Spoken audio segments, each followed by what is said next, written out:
मानूंगा सब सती को। आप पढ़कर बताइए ना भाई कितना सत्य है। आप बुद्धिजीवी है, आप पढ़े लिखे लोग हैं, ये कैसे हो सकता? आप खुद पढ़िए, समझिए। सर महिषासुर की उत्पत्ति किनके गर्भ से हुई थी सर? महिषासुर का कोई उत्पत्ति नहीं हुआ। महिषासुर जन्म मान लीजिएगा। अरे भाई महिषासुर का इतिहास पढ़ लीजिएगा। किनके गर्भ से? अरे सब है। बता दीजिए सर। महिषासुर यादव समाज का एक राजा था, शक्तिशाली राजा था। आपका जो ये वाल्मीकि रामायण है, वाल्मीकि रामायण में भी अयोध्या कांड सर्ग 109 चौपाई नंबर 34 को पढ़िए, उसमें क्या लिखा हुआ है। तथागत बुद्ध और उनके अनुयायियों के साथ जो एक चोर को सजा मिलता है, वही सजा इन लोगों को भी मिलना चाहिए। इसी मनुस्मृति का कानून है कि ब्राह्मण कोई भी कुकर्म करे, हत्या करे, बलात्कार करे, पाप करे, वो दंड का भागी नहीं है। आज भी देश की पूरी संपत्ति, पूरी संस्थान पर 10% हिंदुओं का कब्जा है। तो उस 10% में ही केवल बटा हुआ है। अगर हम भी हिंदू हैं, अगर हम 72% हिंदू को अपना भाई समझते हैं, तो भाई में भाई पूरे संपत्ति को बंटवारा कर दीजिए। मैं मान लूंगा आज से कि हम भी हिंदू हैं। नहीं तो मैं उसी मनुस्मृति को मानूंगा जो तुमने हमें शूद्र कहा है, और हम सभी 90% के लोग शूद्र हैं। महिषासुर को नायक मानते हैं आप क्या सर? महिषासुर को मैं अपने सारे पूर्वजों को नायक मानता हूँ। गौतम बुद्ध, सम्राट अशोक, ज्योतिबा राव फुले, सावित्री फुले, कबीर दास, फातिमा शेख, बाबा भीमराव अम्बेडकर।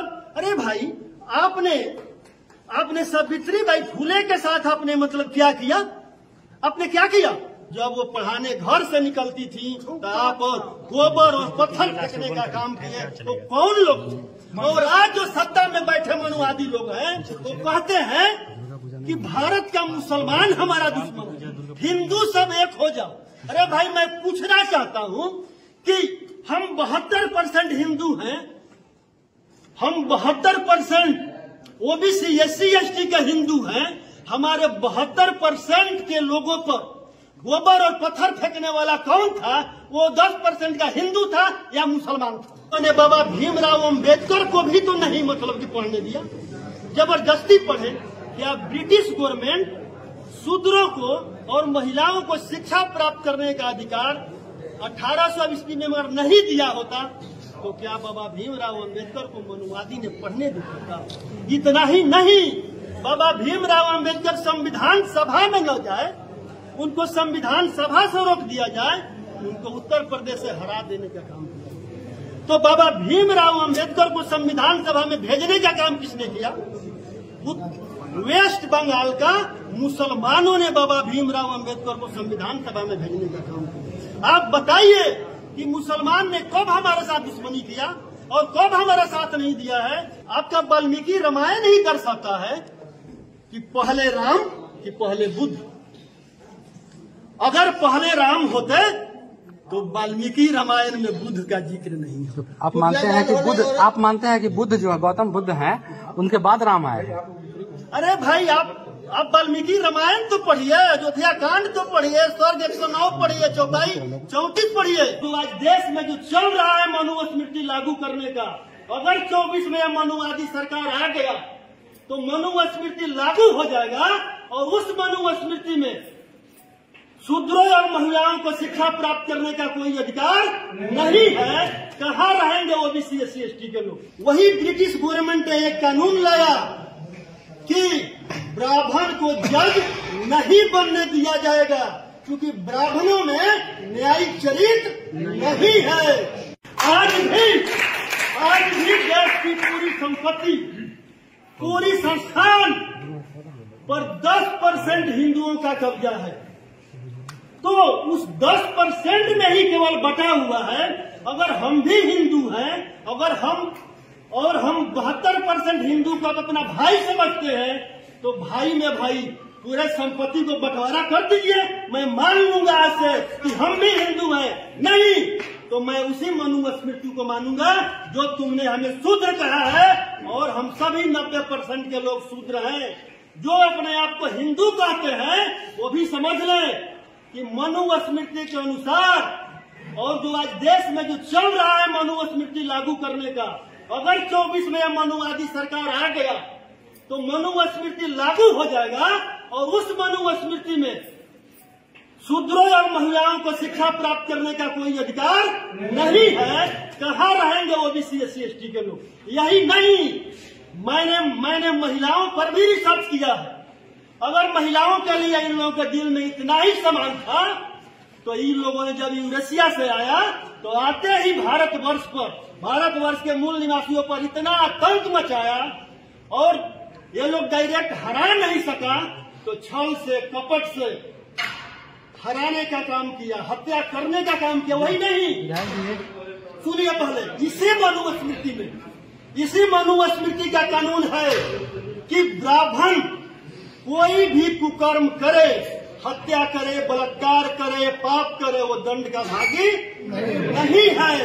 लेकिन 1919 में जब ब्रिटिश गवर्नमेंट ने एक कानून लाया कि भारतवर्ष में, नहीं 1918 में, भारतवर्ष में समान अपराध का समान दंड मिलेगा।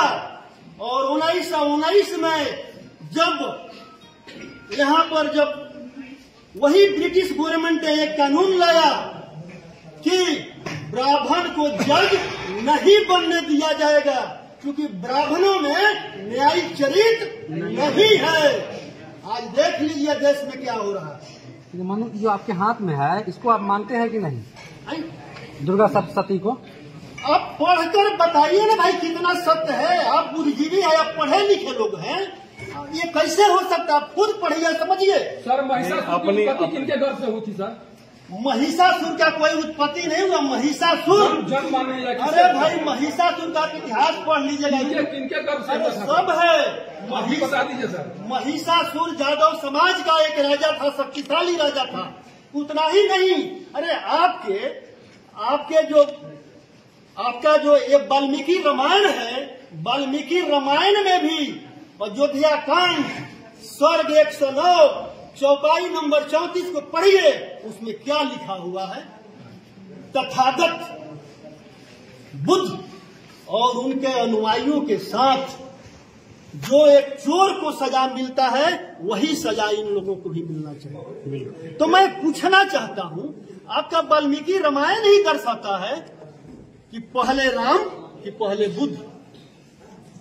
अगर पहले राम होते तो वाल्मीकि रामायण में बुद्ध का जिक्र नहीं है। आप मानते हैं कि बुद्ध जो है, गौतम बुद्ध हैं, उनके बाद राम आए? अरे भाई आप वाल्मीकि रामायण तो पढ़िए, अयोध्या कांड तो पढ़िए, सर्ग 109 पढ़िए, चौपाई 34 पढ़िए। पुतला दहन होने के बाद विवाद के बाद बयान पे कायम है या अपने बयान को वापस? कौन सा पुतला भाई? अरे जब हमारे नायक को खलनायक बना दिया और मेरे जैसा एक साधारण मनुष्य को पुतला ही दहन किया तो कौन तूफान आ गया भाई? महिषासुर को नायक मानते हैं आप क्या सर? महिषासुर को नायक मानते हैं? मैं अपने सारे पूर्वजों को नायक मानता हूँ। गौतम बुद्ध, सम्राट अशोक, ज्योतिबा राव फुले, सावित्री फुले, कबीर दास, फातिमा शेख, बाबा भीमराव अम्बेडकर। अरे भाई आपने सावित्री बाई फुले के साथ आपने मतलब क्या किया? आपने क्या किया? सावित्री बाई फुले भारतवर्ष का पहला महिला शिक्षिका बनी और पूरे वहां पर विद्यालय खोलने का काम की और आपने शिक्षा से वंचित रखा और आप उस महिला को मजबूर किया जब वो पढ़ाने घर से निकलती थी तो आप गोबर और पत्थर फेंकने का काम किए। तो कौन लोग थे? और आज जो सत्ता में बैठे मनुवादी लोग हैं वो कहते हैं कि भारत का मुसलमान हमारा दुश्मन है, हिंदू सब एक हो जाओ। अरे भाई मैं पूछना चाहता हूं कि हम 72% हिंदू हैं, हम 72% ओबीसी SC ST के हिंदू हैं। हमारे 72% के लोगों पर गोबर और पत्थर फेंकने वाला कौन था? वो 10% का हिंदू था या मुसलमान था? जवाब देंगे? अभी रुकिए, मेरा बात खत्म नहीं हुआ। उन्होंने बाबा भीमराव अम्बेडकर को भी तो नहीं मतलब कि पढ़ने दिया, जबरदस्ती पढ़े। क्या ब्रिटिश गवर्नमेंट शूद्रों को और महिलाओं को शिक्षा प्राप्त करने का अधिकार 1800 ईस्वी में अगर नहीं दिया होता तो क्या बाबा भीमराव अंबेडकर को मनुवादी ने पढ़ने दिया था? इतना ही नहीं, बाबा भीमराव अंबेडकर संविधान सभा में न जाए, उनको संविधान सभा से रोक दिया जाए, उनको उत्तर प्रदेश से हरा देने का काम किया। तो बाबा भीमराव अंबेडकर को संविधान सभा में भेजने का काम किसने किया? वेस्ट बंगाल का मुसलमानों ने बाबा भीमराव अंबेडकर को संविधान सभा में भेजने का काम किया। आप बताइए कि मुसलमान ने कब हमारे साथ दुश्मनी किया और कब हमारा साथ नहीं दिया है, और हमारे किसी भी जो हमें अधिकार मिला है उस अधिकार का विरोध किसने किया है? मुसलमान किया है या देश का मनुवादी किया है या आरएसएस वालों ने किया है। और जो यही नहीं, आज हमारे 72% जो हिंदू भाई है, जो ओबीसी एससी एसटी है और प्लस अल्पसंख्यक मिला करके 90%, मैं 90% भाइयों के लिए एक आह्वान करना चाहता हूं, पूरे देश के भाइयों के लिए, कि आप बताइए, देश में पूर्व काल से ही दो विचारधारा चलते आया है। एक मनुवादी विचारधारा है जो कहता है कि तुमको जानने का जरूरत नहीं है, जो मैं कहता हूं चुपचाप उसको मानो। और मानववादी विचारधारा है जो कहता है कि कोई भी चीज मानने से पहले अच्छी तरह जान लो भाई, नहीं तो धोखा खाओगे और पूर्व से धोखा खाते हैं।